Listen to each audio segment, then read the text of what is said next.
नमस्कार, आप देख रहे हो हम्बल टीवी भारत। बहराइच से इस वक्त की बड़ी खबर। योगी सरकार की पुलिस का ऑपरेशन लंगड़ा का एक बार फिर एक्शन में। एसओजी और पुलिस की संयुक्त टीम एक बदमाश से हुआ सीधा आमना सामना। केसरगंज इलाके के सरहाय कन्हार में मुठभेड़ के दौरान एक अपराधी को गोली लगी, जिसके बाद उसे लंगड़ाते हुए गिरफ्तार किया गया। पुलिस के जवाबी फायरिंग के बदमाश के दाहिने में पेड़ में गोली लगी। घायल बदमाश की पहचान हुई है मुल्क राजपुत्र श्याम बिहारी के रूप में, जिससे इलाज के लिए हॉस्पिटल में भर्ती कराया गया। पुलिस को मौके से एक बंदूक और कारतूस भी मिले। बताया जा रहा है कि यह बदमाश बीते दिनों लगातार चोरी और आपराधिक घटनाओं में शामिल था और इलाके में दहशत फैला रहा था। पुलिस के मुताबिक ये ऑपरेशन लंबे समय से इनपुट के आधार पर चलाया जा रहा था। बदमाश को पकड़ने के लिए इलाके में घेराबंदी की गई थी। योगी राज में अपराधियों के लिए एक ही संदेश, या तो सुधार जाओ या फिर लंगड़ा बनकर जेल जाओ। सर, आज कैसरगंज क्षेत्र में पुलिस मुठभेड़ हुई है, इसके संबंध में क्या बात है, कैसे हुई मुठभेड़? क्षेत्र में चोरी और नकबजनी की घटनाओं को रोकने के लिए सतत अभियान चल रहा है। इसी क्रम में आज थाना कैसरगंज पर सूचना प्राप्त हुई कि हुजूरपुर और कैसरगंज बॉर्डर पर कुछ व्यक्ति चोरी का प्रयास करने की योजना बना रहे हैं। इस सूचना पर एसओजी और थाना कैसरगंज की टीम निरंतर क्षेत्र में कॉम्बिंग कर रही थी। सराय कन्हर से हुजूरपुर की ओर आने वाले रास्ते पर कुछ संदिग्ध व्यक्ति आते दिखाई दिए। उनमें से एक व्यक्ति के द्वारा पुलिस के ऊपर फायर किया गया। जवाबी कार्रवाई में पुलिस ने 2 फायर किए, जिससे व्यक्ति को दाहिने पैर में गोली लग गई। पूछने पर व्यक्ति ने अपना नाम मुल्कराज बताया, जो थाना बौंडी का रहने वाला है। प्राथमिक उपचार हेतु घायल अभियुक्त को सीएससी कैसरगंज रवाना कर दिया गया है, जहां से उसको जिला अस्पताल रेफर कर दिया है। इसमें अग्रिम कार्रवाई अभी प्रचलित है। कल बरेली के जहां उत्तर प्रदेश के उप मुख्यमंत्री ब्रजेश पाठक ने नेताओं के उत्साह और ऊर्जा को सलाम करते हुए नमो युवा रन को हरी झंडा दिखाई। बरेली में बसपा युवा मोर्चा की ओर से आयोजित की गई इस 5 किलोमीटर लंबी मैराथन में करीब 10,000 बच्चों ने भाग लिया। डिप्टी सीएम ने मैराथन को हरी झंडी दिखाकर रवाना किया और विजेता बच्चों को नगद पुरस्कार भी बांटे। पहले, दूसरे और तीसरे स्थान पर रहे प्रतिभागियों को 5,100, 3,100 और 2,100 रुपये, जबकि 3 अन्य को 1,000 रुपये का उत्साह पुरस्कार दिया गया। इस आयोजन के दौरान बच्चों के लिए नाश्ता, पानी और मेडिकल सुविधा भी बेहतरीन व्यवस्था की गई थी। आयोजन की जिम्मेदारी बच यूमो महानगर अध्यक्ष अमन सक्सेना और क्षेत्रीय क्रीड़ा अधिकारी चंचल मिश्रा ने संभाली। इस दौरान डिप्टी सीएम ब्रजेश पाठक ने दिशा पटनी फायरिंग केस पर बड़ा बयान दिया। उन्होंने कहा कि अपराधियों को उनकी औकात दिखा दी गई। एक एनकाउंटर में 2 बदमाश मरे गए, जब बाकी जेल में हैं। योगी सरकार में अपराध के लिए कोई जगह नहीं है। साथ ही उन्होंने विपक्ष पर भी जमकर निशाना साधा। राहुल गांधी को कंफ्यूज्ड नेता बताते हुए डिप्टी सीएम ने कहा कि उन्हें खुद नहीं पता कि करना क्या है। अखिलेश यादव की सरकार को उन्होंने जंगल राज करार देते हुए कहा कि उनकी सरकार में माफिया और गुंडे बेलगाम थे। ब्रजेश पाठक ने बताया कि 17 सितंबर से 2 अक्टूबर तक देश भर में सेवा पखवाड़ा मनाया जा रहा है। इसके तहत युवाओं को जोड़ने के लिए मैराथन और जनसेवा कार्यक्रम हो रहे हैं। उन्होंने कहा कि प्रधानमंत्री नरेंद्र मोदी के युवाओं के लिए ऐतिहासिक कार्य किए गए हैं और अब युवा राष्ट्र निर्माण और अग्रणी भूमिका निभा रहे हैं। तो बरेली में युवाओं का जोश, सरकार का संदेश और विपक्ष पर वार सब कुछ एक साथ देखने को मिला। आगे और बड़ी खबरों के लिए बने रहिए। सुनिए।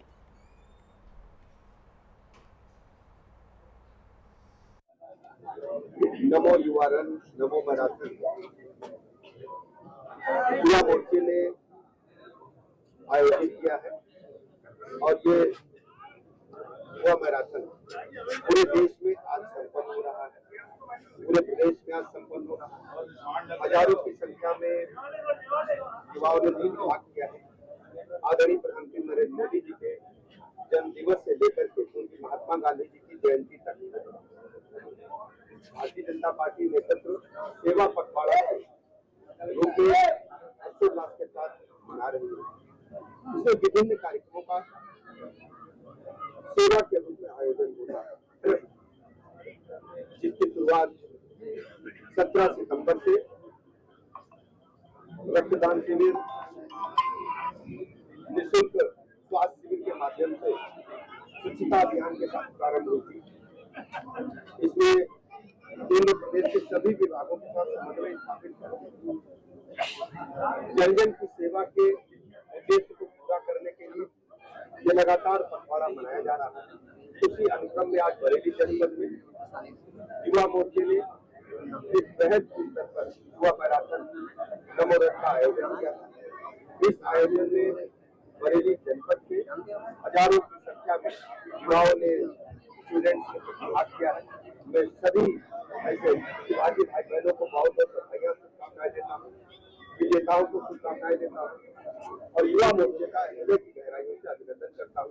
आदरणीय प्रधानमंत्री नरेंद्र मोदी जी को बहुत बहुत बधाइयां देता हूँ। अखिलेश यादव ने एनकाउंटर पर सवाली निशान खड़े करते हुए कहा है कि एनकाउंटर से कभी जो है क्राइम कंट्रोल नहीं होते। आप जानते हैं कि समाजवादी पार्टी के मुखिया अखिलेश यादव जब सूबे में सत्ता में रहे हैं, अपराधी गुंडे बदमाश निश्चित रखेंगे मुश्किल पर लगे और सभी लगभग इन्हीं की पार्टी में रहे। भारतीय जनता पार्टी की सरकार में अपराधी माफिया प्रदेश छोड़ करके चले गए और बरेली की खास चर्चा करना चाहूंगा। दिशा पार्टी के घर पर जिन लोगों ने अराजक तत्वों ने फायरिंग की थी वो अपनी गति को प्राप्त कर चुके हैं। उत्तर प्रदेश में कानून व्यवस्था से खिलवाड़ करने वालों को बिल्कुल भी बख्शा नहीं जाएगा और अखिलेश यादव जी अपने जमाने को याद करें, जब जब सूबे में सत्ता रही है गुंडे बदमाश माफिया मुश्किल का लगे थे।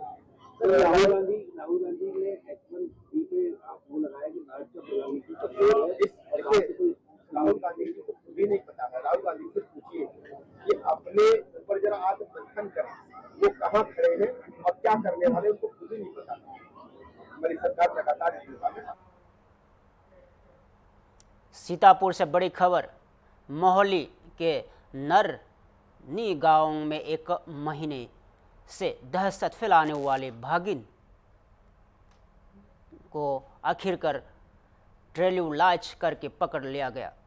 22 अगस्त को इसी भागिन के हमले में गांव के एक युवा की मौत हो गई थी, जिसके बाद से वन विभाग की टीमें सक्रिय थी। करीब 40 से ज़्यादा वनकर्मी, वन्यजीव विशेषज्ञ और डॉक्टरों की टीम पिछले एक महीने से लगातार इस भागिन की तलाश में लगी थी। कल से देर रात वन विभाग की टीम ने ट्रैप कैमरे, पिंजरे और चारा की मदद से भागिन को सफलतापूर्वक बेहोश कर पकड़ा। भागिन को अब इसलिए वन उद्यान में रखा गया है, जहां उसकी सेहत और व्यवहार का परीक्षण किया जा रहा है। सीतापुर के DAFO नवीन खंडेलवाल ने बताया कि यहां पूरा ऑपरेशन बेहद संवेदनशील और योजनाबद्ध था। अब वन विशेषज्ञ ने ये तय करेंगे कि भागिन को जंगल में छोड़ा जाएगा या फिर चिड़ियाघर में भेजा जाएगा। गांव में फिलहाल राहत का माहौल है, लेकिन वन विभाग अब भी सतर्क है।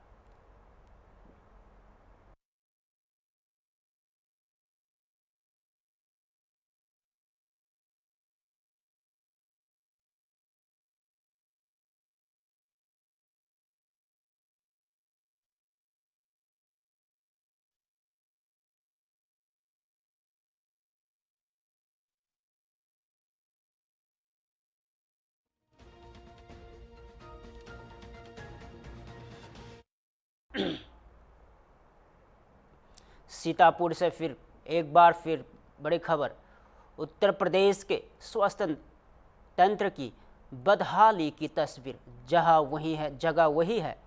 हर गांव का सामुदायिक स्वास्थ्य केंद्र और कहानी भी लगभग वही। एक माँ, एक नवजात और हॉस्पिटल की फर्श। तस्वीरें कहती है कि वक्त बीत गया है, लेकिन हालत नहीं बदले। फर्श पर बैठी एक और माँ गोद में नवजात शिशु, बेड खाली है लेकिन मरीज जमीन पर है। चौंकाने वाली बात यह है कि इस बार ड्यूटी पर मौजूद स्टाफ नर्स, जिनका नाम नेहा बताया जा रहा है, उनके सामने जब ये सवाल उठे कि मरीज को बेड क्यों नहीं दिया गया, तो उनका जवाब और भी हैरान करने वाला था। नेहा ने कहती है कि मेरे ऊपर मेरे अधिकारी का हाथ है। क्या यहाँ हाथ मरीजों की पीड़ा से ऊपर है? क्या यही सिस्टम है जो कार्रवाई से ज़्यादा संरक्षण देता है? कुछ महीने पहले भी इसी हॉस्पिटल से एक वीडियो सामने आया था कि ठंडी फर्श पर नवजात को लिए लेटी एक माँ। मामला बड़ा हुआ, मुख्यमंत्री ने संज्ञान लिया, कार्रवाई के आदेश दिए गए, लेकिन सवाल यहाँ है कि क्यों? क्या वो कार्रवाई हुई या फिर वो भी दिखावा था? आज फिर वही हॉस्पिटल, वही फर्श, वही दर्द, बस चेहरे बदल गए। स्वास्थ्य तंत्र की ये तस्वीरें क्या सिर्फ वायरल होने के लिए होती है या फिर उन्हें देखकर कोई वास्तविक सुधार भी होता है? कई बार कहा गया है कि सुविधाएं बढ़ाई जा रही है, स्वास्थ्य सेवाएं मजबूत हो रही है, लेकिन ज़मीनी हकीकत हर बार उन दावों की पोल खोल देती है। अब जनता ये जानना चाहती है कि क्या इस नर्स नेहा पर कोई सख्त कार्रवाई होगी या फिर एक बार फिर कोई अधिकारी का हाथ उन्हें बचा लेगा? क्या इस बार फिर एक जांच कमेटी बनेगी या फिर हर गांव का यह हॉस्पिटल बेबसी का स्मारक बना रहेगा?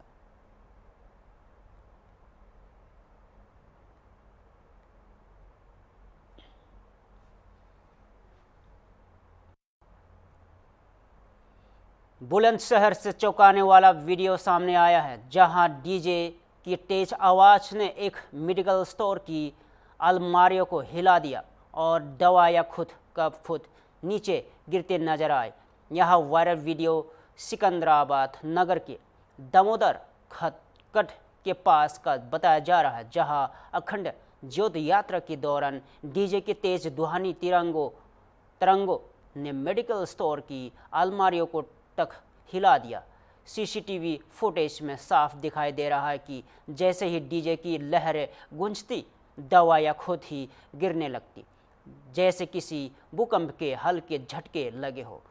इस वायरल वीडियो ने प्रशासन और पुलिस को भी सवालों के कटघरे में खड़ा कर दिया है। क्या ध्वनि प्रदूषण के नियमों की धज्जियां उड़ाई गई है? क्या आयोजकों ने स्थानीय लोगों की सुरक्षा और संपत्ति के बारे में सोचा भी? इस मामले में एसएसपी दिनेश कुमार सिंह ने भी प्रतिक्रिया दी है। अब सवाल यह है कि क्या धार्मिक आयोजनों के नाम पर नियमों की अनदेखी की जाएगी? क्या किसी की दुकान, घर या स्वास्थ्य पर असर होता तो वो आस्था का बनकर रह जाएगा? इस वायरल वीडियो ने एक बार फिर ध्वनि प्रदूषण और जिम्मेदार आयोजन की बहस को हवा दे दी है। बड़ी खबरों के लिए बने रहिए। कुछ जो डीजे आ रहे हैं शहर के अंदर तो लेकर तो मतलब तेज आवाज में डीजे बजाए जा रहे हैं, इससे दुकानों को सामान तक। देखिए, आगामी जो नवदुर्गे कल से आरंभ हो रही है, उसको लेकर के सभी थानों पर पीस कमेटी की बैठकें की गई थी और सेंट्रल पीस कमेटी की बैठक मेरे और डीएम साहब द्वारा जनपद स्तर पर भी की गई थी, जिसमें महत्वपूर्ण संभ्रांत व्यक्तियों के साथ और धर्मगुरुओं के साथ संवाद किया गया था। इसके अलावा डीजे के स्वामियों और संचालकों के साथ सभी थानों पर बैठकें की गई थी। उसकी हमारे पास एक लिस्ट है। इसी तरह से मैंने प्रत्येक ग्रामवार और क्षेत्रवार, चौकीवार, थानावार एक लिस्ट बनाई कि हमारे यहाँ से कौन कौन से ज्योति लेने के लिए जा रही हैं आयोजक की टीम और वो कब लौटेंगे, आ रहे हैं। उसके लगातार उसके मॉनिटरिंग की जा रही है और उनके साथ फोर्स लगी हुई है। इसके साथ हमारी काली यात्राएं भी स्टार्ट होंगी जनपद में, जिसके लिए बुलंदशहर की अपनी एक पहचान। इसको लेकर सबसे बाकायदे अनुरोध किया गया था, उनसे संवाद भी किया गया था कि हम कोई भी ऐसी चीज़ नहीं करेंगे जिससे दूसरों के जीवन में खलल आए, जो हमारे सामान्य जनजीवन है वो प्रभावित हो। बच्चे भी सड़क पे होते हैं, बीमार लोग भी होते हैं, हमारा सामान्य आवागमन भी होता है, एम्बुलेंस भी आती जाती रहती है। लेकिन अभी कुछ चीज़ें जैसा कि अब जानकारी में आई हैं हम उन्हें चिन्हित कर लिए हैं, उनका वीडियोग्राफी फोटोग्राफी देख करके उनके खिलाफ अभियोग भी पंजीकृत करेंगे, कार्रवाई भी करेंगे। किसी को छूट नहीं है कि वो जाकर के सामान्य जनजीवन को प्रभावित करे। डीजे की आवाज़ एक अनुमन्य है, सीमा है उसकी, उसी में उसको रखना होगा। ये भी अनुरोध किया गया था कि जो ताली है, काली प्रतिमाएं हमारे लेके जो काली बन के चलते हैं, उनके हाथों में तलवार एक परंपरा अनुसार अनुमन्य है। लेकिन उसके अलावा और ढेर सारे लोग अपने हाथों में तलवार लेके नहीं चलेंगे। अगर ऐसा करते हैं तो हम उन्हें भी चिन्हित कर कार्रवाई करेंगे, क्योंकि सामाजिक सद्भाव, सामान्य जीवन, यातायात सामान्य चलता रहे, कहीं भी हम ऐसी कोई क्रियाकलाप न करें जिससे दूसरों के जनजीवन प्रभावित हो, ये सबकी जिम्मेदारी बनती है। अगर उसका कोई उल्लंघन करता है तो फिर वो अपराध की श्रेणी में जाता है, और उस श्रेणी में न जाए। मैं आपके माध्यम से सबसे अपील भी करूंगा, अगर लेकिन उसकी सीमाएं कोई क्रॉस करेगा तो उस पर कार्रवाई होगी। उत्तर प्रदेश की सियासत में बड़ा उलटफेर होने की अटकलें तेज हो गई है। कभी समाजवादी पार्टी का मजबूत चेहरा रहे आजम खान के बारे में चर्चा की, वो अब बहुजन समाज पार्टी का धमन थम सकते हैं और इन अटकलों को बदल मिल गया है। बलिया से आए बसपा विधायक उमा शंकर सिंह की बड़ी बयानबाजी से राष्ट्रडा से बसपा के इकलौते विधायक उमा शंकर सिंह ने अपने आवास पर मीडिया से बात करते हुए कहा है कि आजम खान अगर बसपा में आते हैं तो हम उनका स्वागत करेंगे। एक वोट जोड़ता है तो पार्टी मजबूत होती है। उन्होंने कहा कि अभी उन्हें आजम खान की पत्नी तंजीम फटिमा की किसी बसपा नेता के मुलाकात की पुष्टि नहीं है, लेकिन अगर ये खबरें सच होती है तो बसपा को बड़ा फ़ायदा मिल सकता है। उमाशंकर सिंह ने याद दिलाया कि मायावती सरकार के वक्त माइनॉरिटी समाज को पूरा सम्मान मिला था। नसीमुद्दीन सिद्दीकी को एक साथ 22 विभागों की जिम्मेदारी दी गई थी। उमाशंकर सिंह ने दावा किया कि 2027 में बहुजन समाज पार्टी उत्तर प्रदेश में सरकार बनाएगी और अगर आजम खान जैसा बड़ा चेहरा पार्टी से जुड़ता है तो ये लक्ष्य और करीब आ सकता है। अब सभी की निगाह है आजम खान के अगले कदम पर। क्या वो वाकई सपा छोड़कर बसपा का दमन थमेंगे और क्या इससे यूपी की राजनीति में नए ध्रुवीकरण की शुरुआत होगी? आगे सुनिए। इस तरह से आजम खान की पत्नी ने बीएसपी के आला कमान से मुलाकात की है और ये अटकलें लगाई जा रही है कि आजम खान बीएसपी ज्वाइन कर सकते हैं जेल से छूटने के बाद। तो उनके आने से बीएसपी कितनी मजबूत होगी? देखिए, ये आप लोगों द्वारा ही मुझे जानकारी मिल रही है, क्योंकि मैं कल से ही अपने इस गांव में हूँ, कल से ही आया हूँ, तो मुझे ये जानकारी नहीं है। लेकिन देखिए, आज सब लोग, जो लोग भी उस तरह के हैं, सब लोग सोच रहे हैं, चाह रहे हैं कि बहुजन समाज पार्टी की सरकार बनाई जाए, इसलिए कि सर्व समाज का कल्याण। और जिस तरह से बहन मायावती जी ने अपने कार्यकालों में, 4 बार के कार्यकालों में जिस तरह से उन्होंने उत्तर प्रदेश को जिस तरह से एक स्वरूप दिया था, तब सबकी ये दिली इच्छा है, सब लोग चाह रहे हैं कि नहीं, बहुजन समाज पार्टी की सरकार बने। और मुझे लगता है कि अगली सरकार बहुजन समाज पार्टी की ही बनने वाली है। आजम खान आते हैं सर, तो आप उत्तर प्रदेश में, खासकर पश्चिमी उत्तर प्रदेश में काफ़ी मजबूत नहीं होंगे, आपको लगता है? नहीं, देखिए भाई, एक एक वोट से जुड़ता है तो मजबूत तो हर कोई होता है, मैंने मजबूत तो होना ही होना है। मान लीजिए भाई, आजकल चुनाव हम लोग लड़ते हैं, महत्व तो बहुत होता है। तो भैया जी, आजम खान जिस तरह से, आपको नहीं लगता कि आजम खान के साथ समाजवादी पार्टी ने अनदेखी किया है? इसी का नतीजा है कि उन्होंने मायावती जी पर भरोसा जताया है और एक बार फिर जो है वो अब ये बात तो खुद अपने मुंह से वही बता पाएंगे और वो मुंह से अपने बेहतर बता पाएंगे। मेरा कुछ उस पर कमेंट्स करना उचित नहीं होगा। अभी मान लीजिए, अभी अटकलें आप लोग लगा रहे हैं, जो क्या सच्चाई है, क्या है, अब तो चूँकि मुझे भी जानकारी नहीं है। अगर मेरी बात होती है ऊपर तो फिर मैं तभी आपको बता पाऊंगा। आते हैं अगर तो उसका स्वागत करेंगे सर आप लोग? नहीं, कोई भी, हम तो एक एक कार्यकर्ता जो हम जोड़ रहे हैं, हर व्यक्ति का स्वागत है। आए हमारे यहाँ स्वागत है, हम तो हर एक व्यक्ति का स्वागत करने के लिए तैयार हैं। तो क्या पूरे उत्तर प्रदेश में मजबूत होंगे या सिर्फ पूर्वांचल में मजबूत होंगे उनके आने से सर, आजम खान के आने से? नहीं देखिए, बहुजन समाज पार्टी का एक अपना अलग देखिए जनाधार है। अभी कयास पे ही आप लोग इतना सवाल अभी कयास पे पूछ रहे हैं ना, तो अभी पहले आने तो तय माना जा रहा है। उनकी पत्नी ने मुलाकात भी किया है। अभी मुलाकात की भी खबर मुझे अभी नहीं है।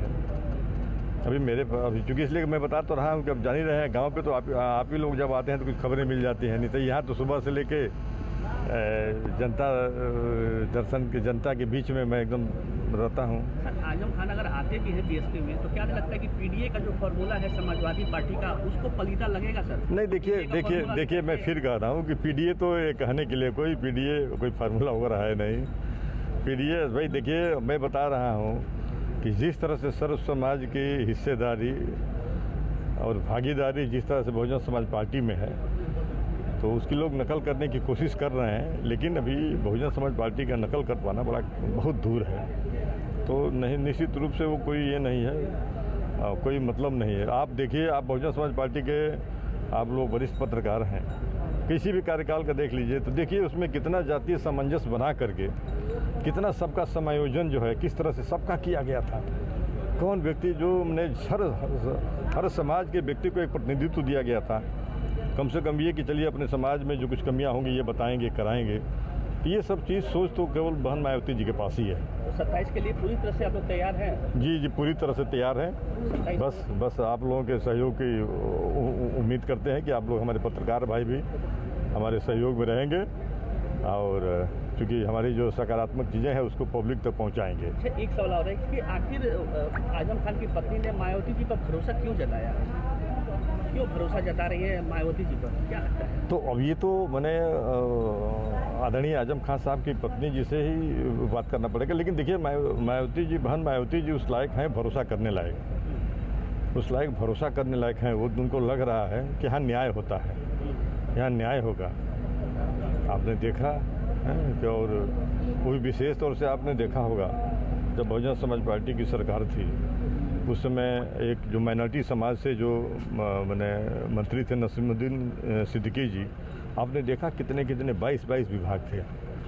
कितनी इस तरह से तो मैंने एक था कि भाई चलिए एक बड़ा वो है सबको जो है, तो वो सब चीज़ें सब लोग दिख रहे हैं ना, सब लोग याद कर रहे हैं, तो निश्चित रूप से कुछ न कुछ उनको लगा होगा और वो बताएंगे खुद बेहतर। तो जब आप लोग कह रहे हैं कि मिली हैं तो आप लोगों के सामने आएंगे भी, बताएंगे भी जल्दी।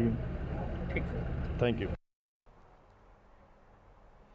प्रधानमंत्री नरेंद्र मोदी के जीएसटी सुधारों को लेकर अब योग गुरु बाबा रामदेव ने भी सराहना की है। उन्होंने इन सुधारों को भारत की अर्थव्यवस्था को मजबूत करने वाला एक ऐतिहासिक कदम बताया और कहा कि यह 2047 तक विकसित भारत के विजन की ओर एक मजबूत कदम है।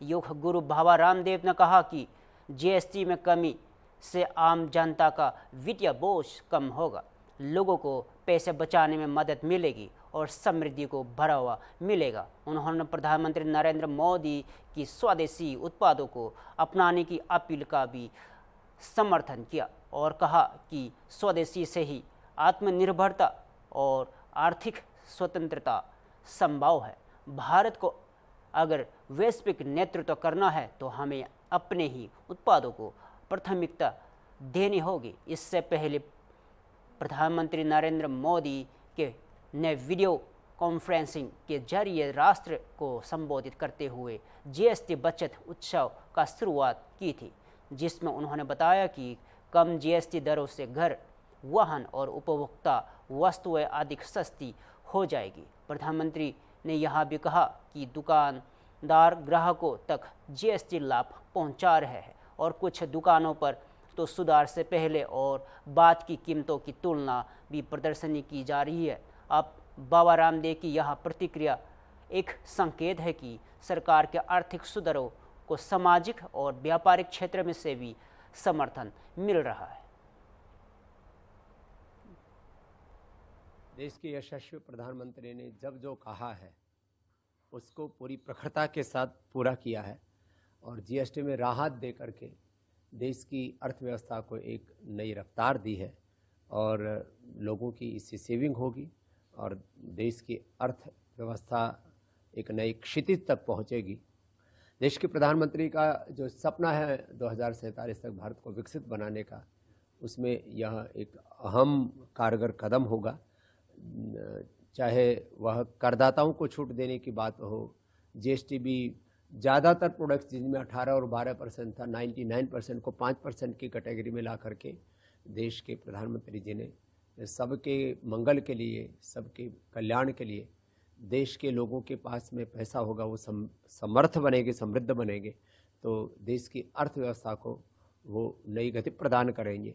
और इसी उद्देश्य से उन्होंने बार बार स्वदेशी का भी आह्वान किया है कि सुबह से शाम तक जो अपने हम नित्य जीवन में जिन वस्तुओं का प्रयोग करते हैं उनको देखें कि हम जिन वस्तुओं का प्रयोग कर रहे हैं, चाहे वो साबुन है, शैम्पू है, टूथपेस्ट है, जो भी हम प्रयोग कर रहे हैं वो देसी है या विदेशी। और जब ये स्वदेशी का भाव जन जन में जगेगा और आत्मनिर्भरता की ओर भारत आगे बढ़ेगा तो निश्चित रूप से विश्व का नेतृत्व करेगा।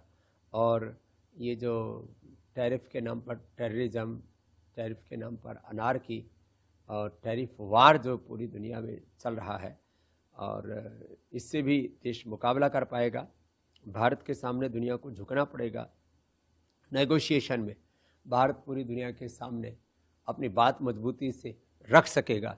और इसीलिए देश के प्रधानमंत्री बार बार कह रहे हैं, स्वदेशी अपनाओ, देश को शक्तिशाली, समृद्ध बनाओ, मजबूत बनाओ। और आत्मनिर्भरता ये हमारा सबसे बड़ा इस समय का अभियान है। और जो मोदी जी ने कहा है कि देश का सबसे बड़ा जो शत्रु है वो दूसरे देशों पर हमारी निर्भरता है, और इस शत्रु का हमें समूल नाश करना होगा। और भारत को स्वावलंबी, आत्मनिर्भर बनाने के लिए हर भारतीय को शपथ लेनी होगी। मैं इस बात के लिए प्रतिबद्धता व्यक्त करता हूँ कि पतंजलि देश की फूड की सबसे बड़ी कंपनी होने के नाते और देश की सबसे बड़ी एफएमसीजी की हेयर केयर। फिलहाल के लिए इतना ही। ताज़ा खबरों के लिए देखते रहिए हॉर्नबिल टीवी भारत।